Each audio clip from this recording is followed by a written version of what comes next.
Assalamualaikum warahmatullahi wabarakatuh. Selamat datang di acara podcast pertama kita, Garman Podcast. Dan di sini kita sudah ada beberapa pendiri dari Garman untuk menceritakan perjalanan pertama Garut Mania ini. Di sini ada Pak Satria, Pak Beni, dan Kapo John mengisi di sini ya. Untuk selanjutnya mungkin bisa dipertanyakan, ada beberapa pertanyaan yang kita nanti sampaikan untuk mereka semua.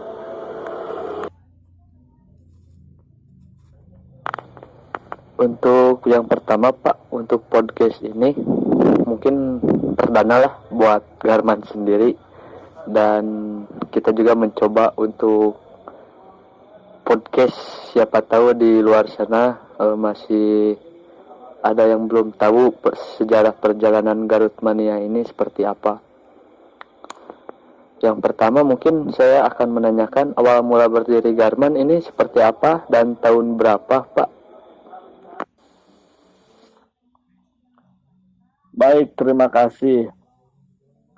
Garut Mania kita menyebutnya bukan berdiri, tapi lebih tepatnya bahwa Garut Mania itu bangkit kembali dengan patokan bahwa kita pernah mendengar cerita dari orang tua kita sebelumnya, dari sumber yang kita pernah temuin, bahwa memang dulu pernah ada yang namanya Garut Mania sebagai supporter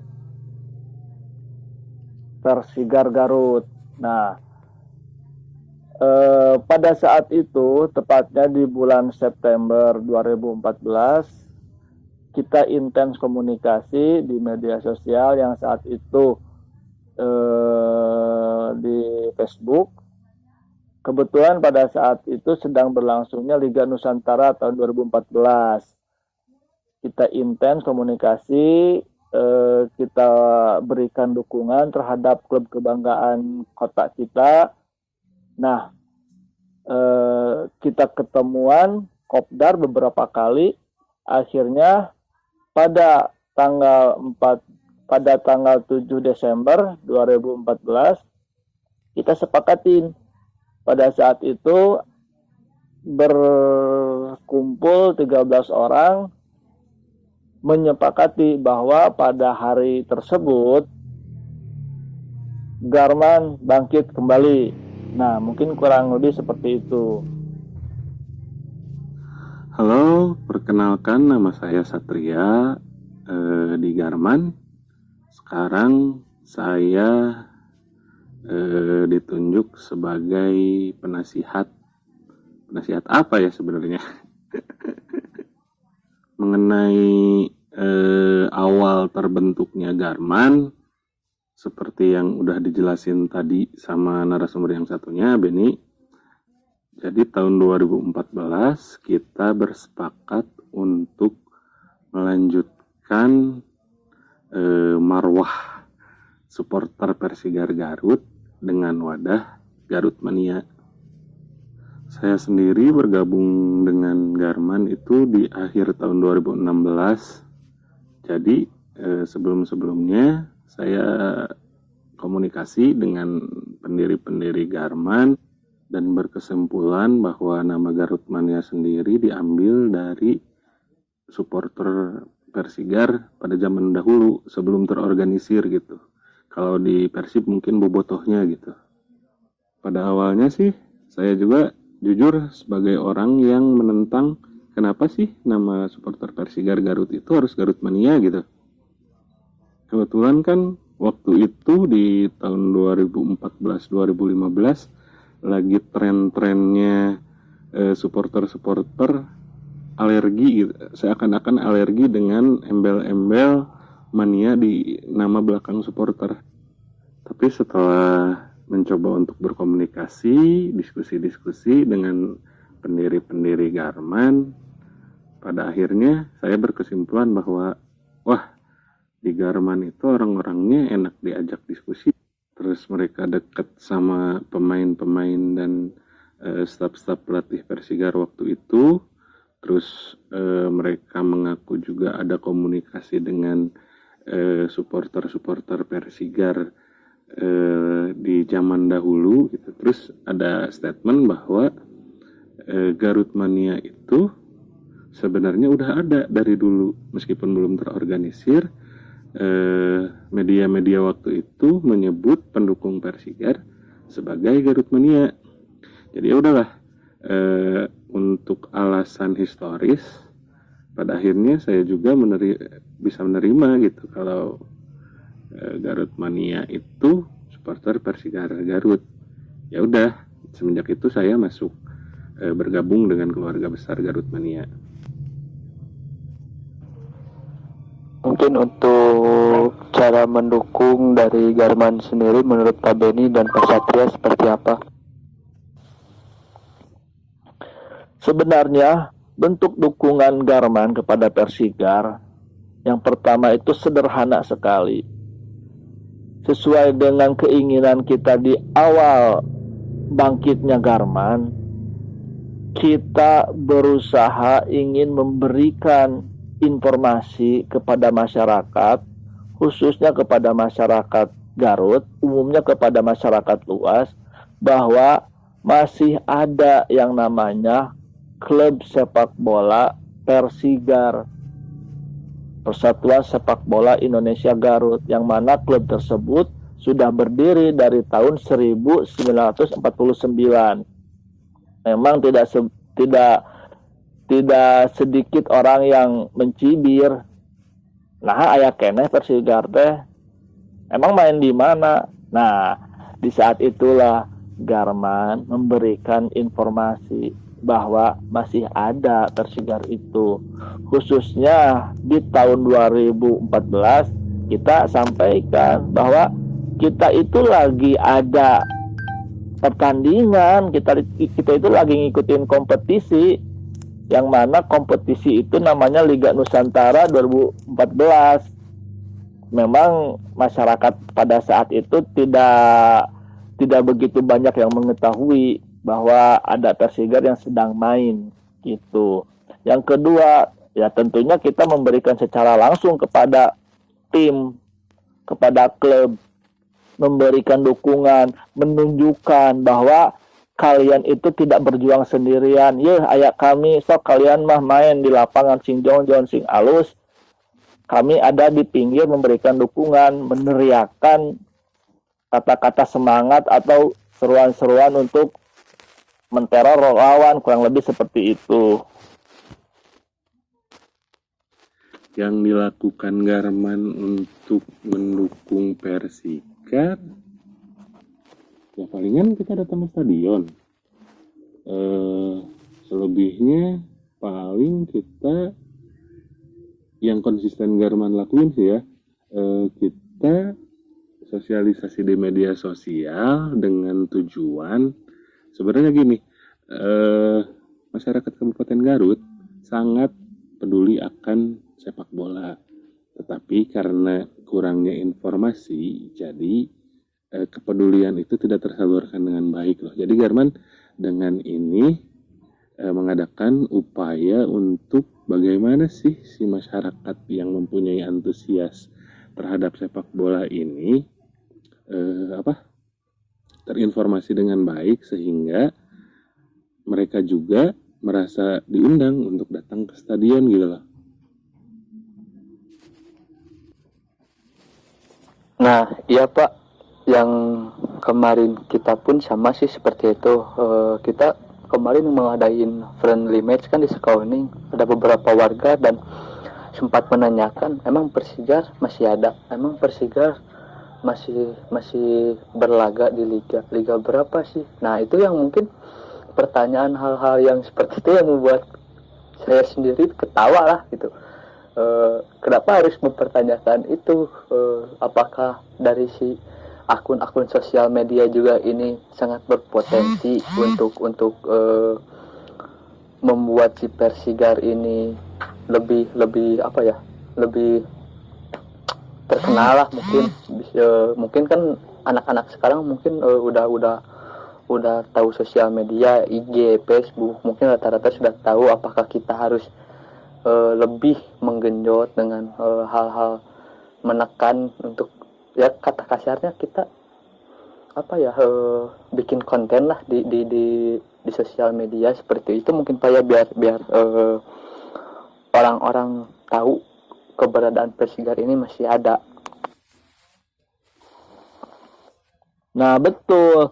Pada saat awal kehadiran Garman itu memang kita sangat memaksimalkan adanya sosial media. Garman pada saat itu 2 akun sosmed, yaitu Twitter dan Facebook. Lumayan, sangat kerasa sekali efeknya untuk menyampaikan informasi, dan responnya pun sangat bagus. Selanjutnya kesini kita punya akun lagi Instagram, dapat kelihatan juga persentase pertumbuhannya lumayan, sangat bagus. Yang tadinya orang tidak tahu, akhirnya oh iya ada Persigar itu main di kompetisi ini dan sebagainya. Itu sangat kerasa sekali, dan memang kita sangat dituntut untuk selalu berkreativitas, berinovasi, karena ya kalau monoton ya pasti bakal ditinggalin. Makanya mudah-mudahan ke depannya Garman punya channel YouTube yang memang presentatif, komunikatif, dan tentunya konten-kontennya sangat menarik seperti itu.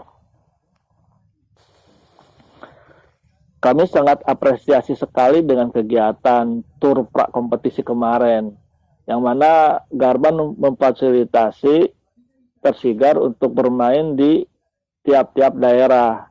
Anggap misalkan di Garut Selatan, di Garut Utara, di Garut Timur. Itu sangat bagus untuk ajang sosialisasi Persigar. Dan kami berharap kedepannya dapat terus dilakukan di awal-awal musim seperti itu. Itu sangat-sangat bagus. Mudah-mudahan itu selalu dapat terlaksana.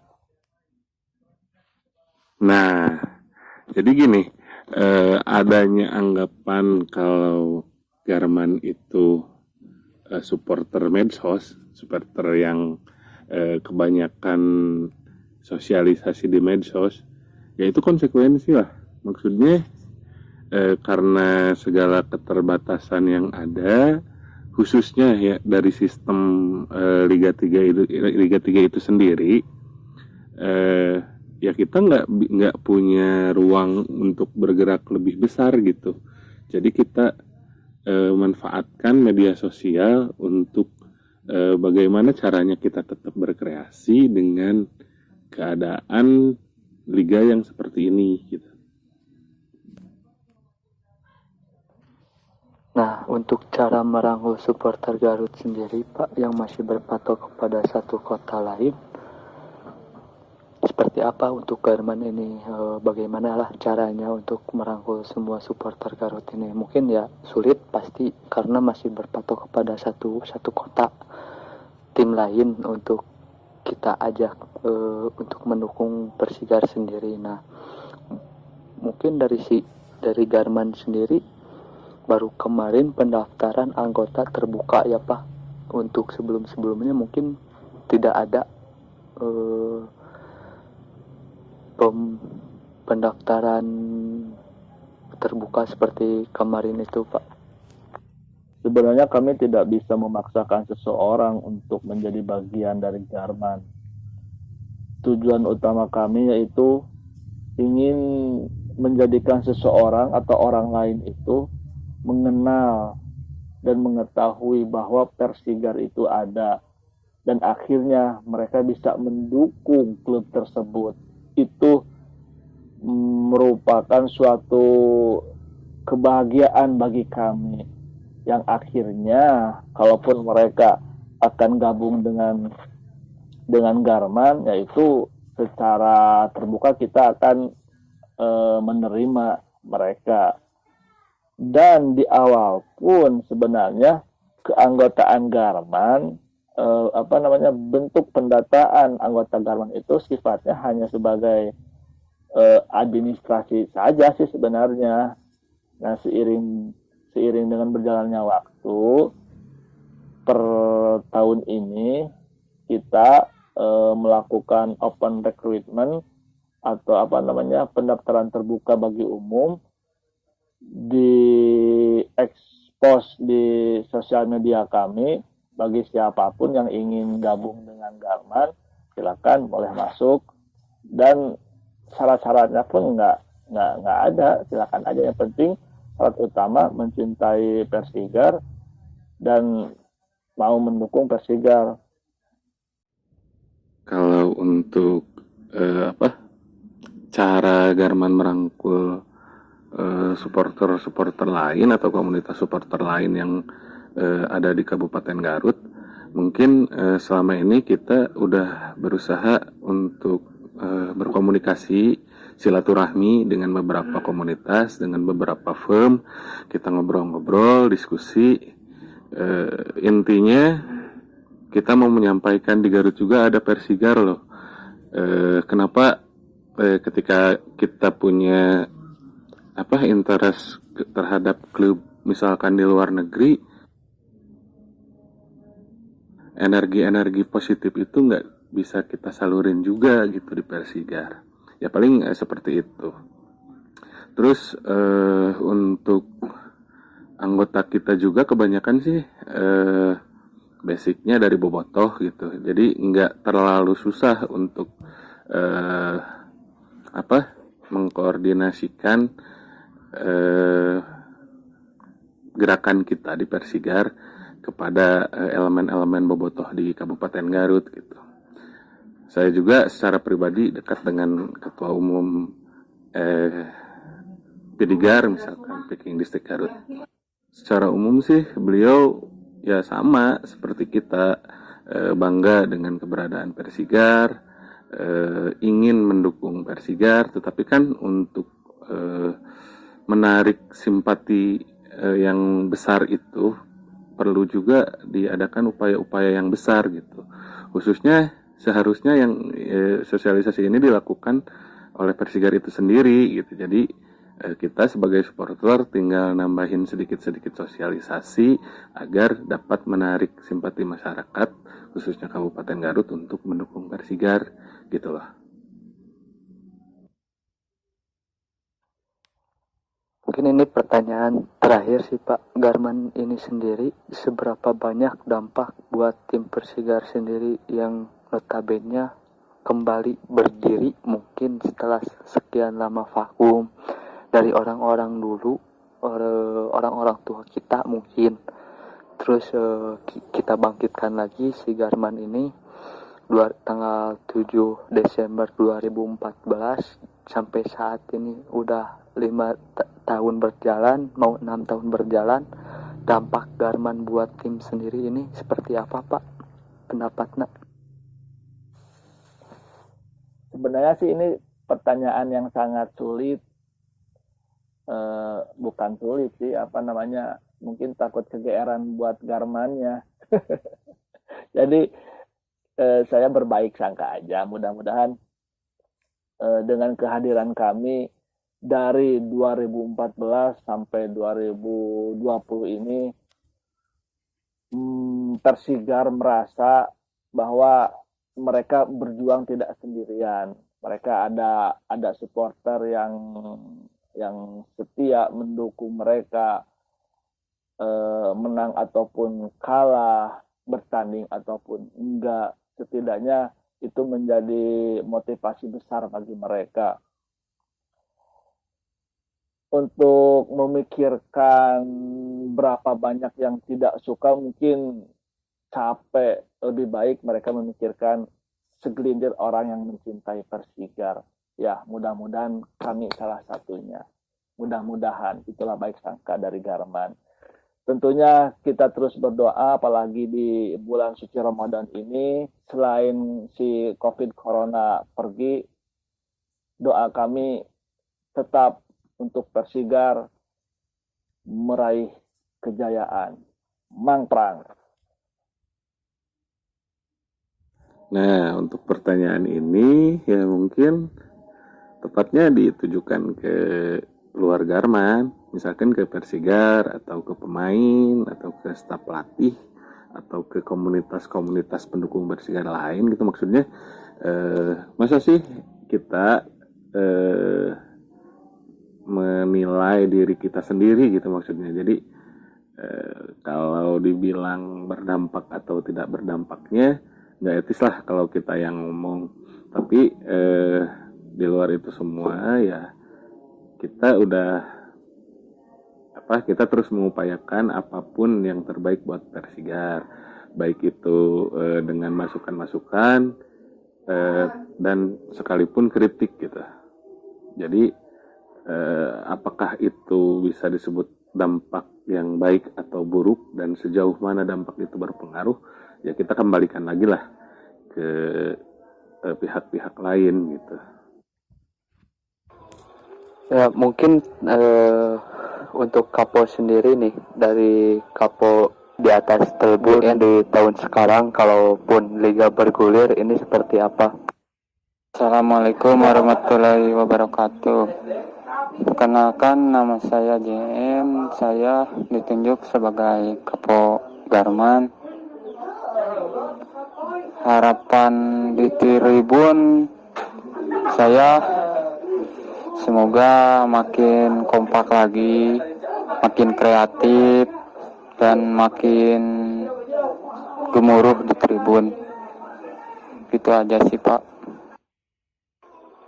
Ya mungkin untuk Kapo sendiri nih, dari Kapo JN, untuk cara mendukung supporter sendiri dari Garman untuk tetap berkreasi dan berinovasi di dalam tribun seperti apa sih? Ya, menurut Jan sendiri sih lebih dibentukkan lagi tim-tim kreatifnya, lebih tim tamburnya, supaya lebih satu suara dan lebih kreatif. Gitu aja sih, Pak. Palingan untuk cara mendukungnya lebih digiatkan lagi. Untuk Kapo sendiri, Kapo JN, untuk kan di Garut itu ada beberapa frame ya, ada Ultras, ada Mania, ada Hooligan, ada Bomber, mungkin dari Bobotohnya, dari Vikingnya mungkin. Itu cara merangkul dan untuk menyatukan suara biar kompak seperti apa? Ya, kalau JN sendiri akan kedepannya akan sering-sering berkomunikasi dengan frame-frame yang lain yang ada di Garut khususnya, dan sering-sering ngadain chain class. Gitu aja sih, Pak.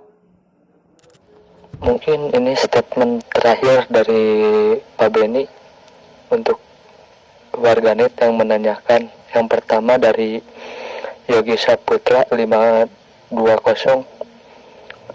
Pertanyaannya adalah, Persigar tahun depan naik kasta atau tetap di Liga 3, Pak? Terima kasih pertanyaannya dari Yogi Saputra 50. Bagi Garman melihat Persigar tahun depan, kita bicara realistis aja.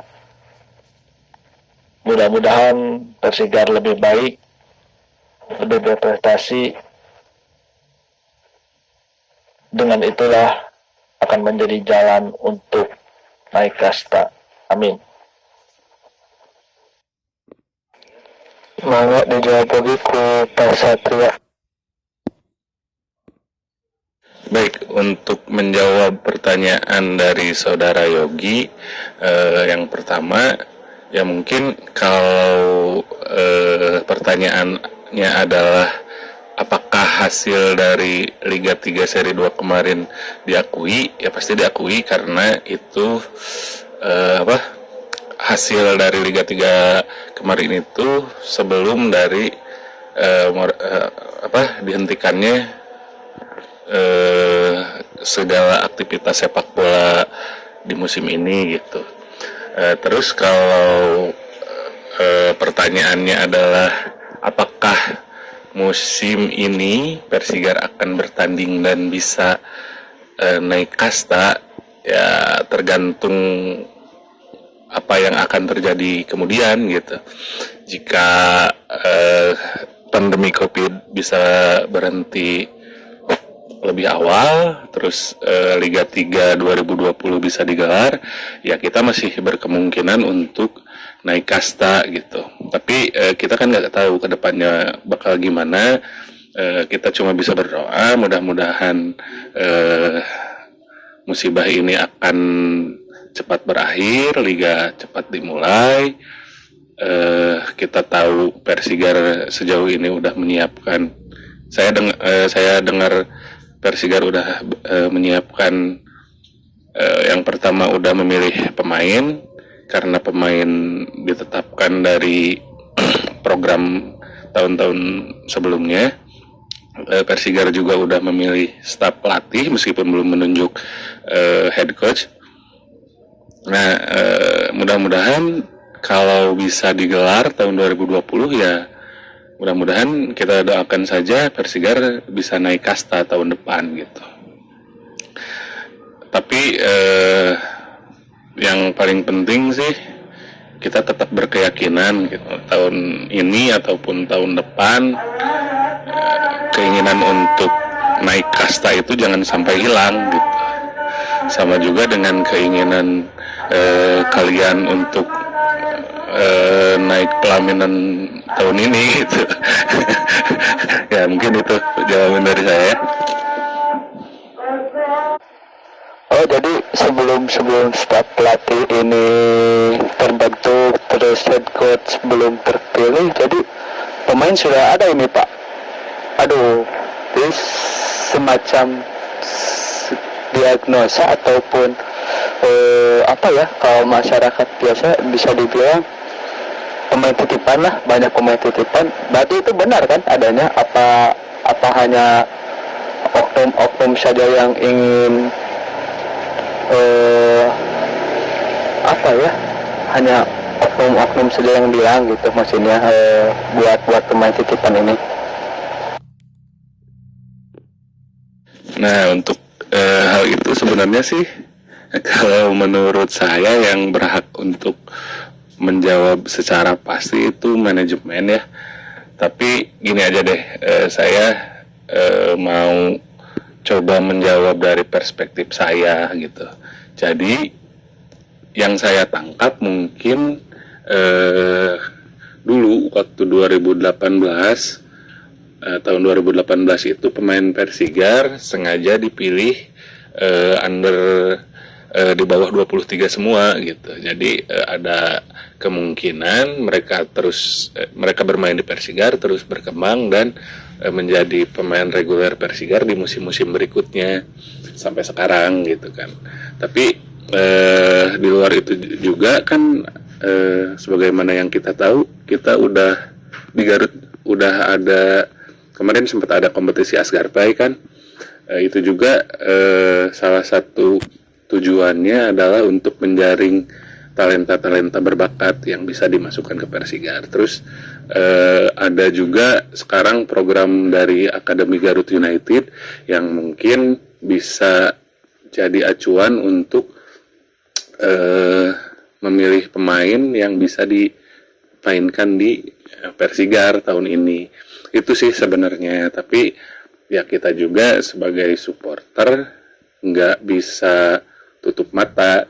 Kita juga harus meminimalisir adanya kemungkinan-kemungkinan, adanya wacana-wacana, adanya sangkaan-sangkaan dari luar bahwa di Persigar itu ada pemain seperti itu. Tapi ya optimis aja lah bahwa untuk Persigar yang lebih baik kita harus mengusahakan nggak usahlah ada pemain-pemain seperti itu, karena sebenarnya Garut itu punya talenta-talenta berbakat loh. Jadi sayang kalau posisi-posisi yang seharusnya menentukan di Persigar ditempati oleh pemain-pemain yang cuma titipan gitu. Gitu sih.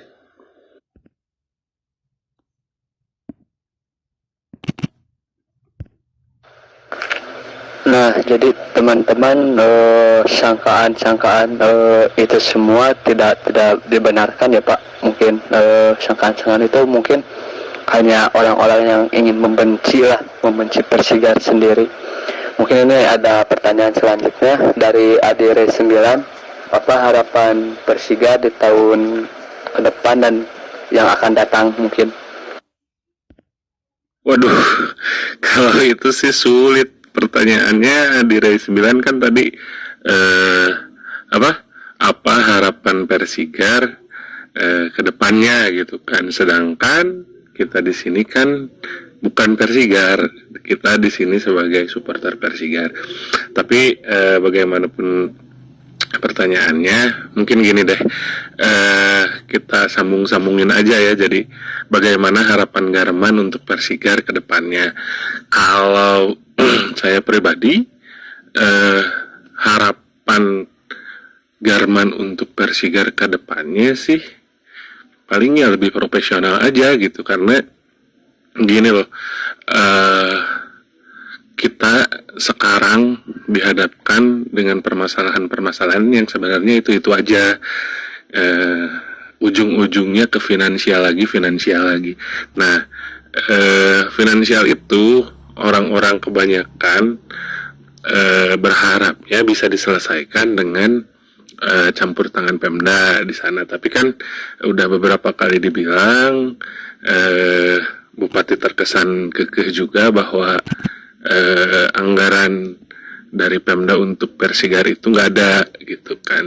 Makanya daripada kita terus berputar-putar di wilayah sana, ya mungkin kita berharap kita cari solusi, jalan keluar, gimana nyelesain masalah itu. Ya itu tadi, mungkin dengan profesional, Persigar menjadi sebuah klub profesional gitu.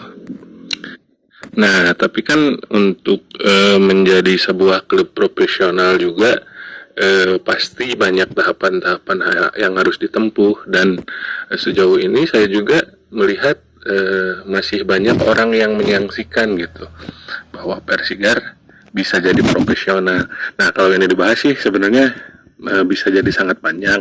Saya harap ya mungkin nanti teman-teman dari podcast Garman bisa ngemas permasalahan ini di episode-episode yang lainnya. Jadi supaya satu pembahasan dibahas secara eksplisit ya, secara menyeluruh gitu. Bagaimana Persigar menyelesaikan masalah finansial dengan menjadi sebuah klub profesional gitu.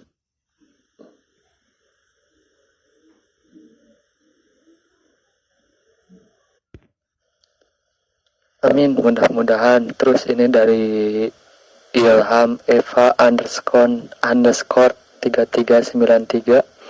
Apakah Garman ini menaungi berbagai aliran seperti bobotoh, semisal Viking, Casual, Bomber, Ultras, Hooligan, dan lain-lain?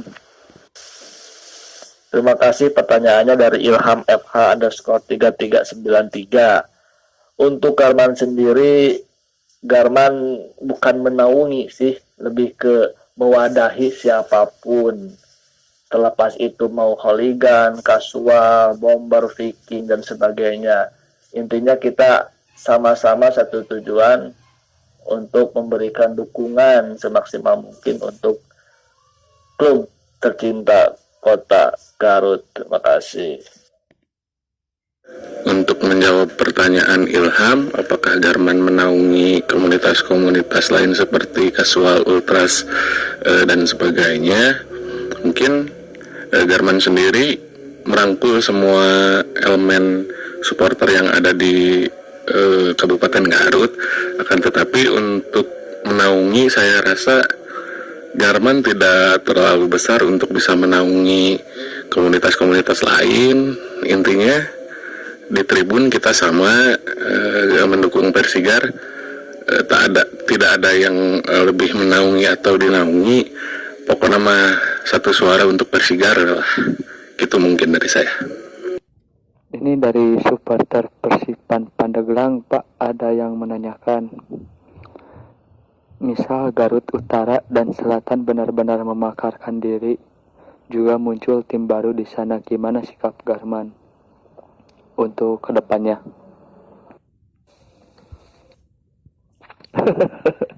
Terima kasih pertanyaan dari supporter Persipan Pandeglang. Nyantai, bebas itu pilihan masing-masing. Mau di kota itu ada berapa klub ya, ada kecintaan atau damal bisa dipaksakan. Ini pasti Garman tetap untuk Persigar. Bade nuturkeun hayu henteu teu masalah, bebas lah. Mau maksakeun. Supporter mah membebaskan banyak aya bade aya Persigar saya atanapi Persigar Utara atanapi Persigar mana wae gitu ya. Saya supporter mah mung ai pisuara we mah teu sawiya sebenarnya. Ya atuh eta mah wajar. Teu naon, ti iseun mah tuh di kuburan. Ya kudu aya. Narekan batur mah. Ya nuhun. Assalamualaikum. Kalau buat saya pribadi, upaya-upaya untuk memajukan sepak bola Kabupaten Garut pasti saya dukung. Akan tetapi Garmen sendiri kan udah identik dengan supporter Persigar. Jadi meskipun nantinya ada klub-klub lain di Kabupaten Garut, mungkin ya Garmen tetap menjadi supporter Persigar gitu. Adapun simpati atau dukungan untuk klub-klub lain mungkin bisa dilakukan di luar Garmen itu sendiri gitu secara individu. Itu sih sebenarnya. Jadi Garmen tetap supporter Persigar tanpa mengecilkan upaya-upaya pihak luar yang ingin memajukan sepak bola Garut gitu. Mungkin ini pertanyaan terakhir dari teman-teman supporter untuk Garman, Pak. Dari Tribun_Gatra 49 Store. Tahun depan tiketing akan dikelola oleh Garman atau gimana untuk masalah tiketing dan yang lain-lainnya, Pak? Pertanyaan dari teman-teman Tribun Gatra _49. Untuk hal itu sih sebenarnya sih kita nggak bisa ngambil keputusan. Ya semua sih harus melewati rapat dari manajemen. Untuk Garban sendiri kami siap membantu apapun itu bentuknya, baik dalam pertandingan dan sebagainya. Ya lebih bijaknya sih bukan sama Garman aja, dari kalangan supporter yang lain. Yang pasti kita membantu perangkat pertandingan atau manajemen untuk menciptakan sebuah pertandingan yang bagus, yang menarik, terus mengelola pemasukan khususnya dari tiket untuk bisa dikelola lebih baik lagi oleh manajemen dan sebagainya. Itu sih jangan menyodorkan diri untuk tiket dan sebagainya. Bisi timbul ini fitnah.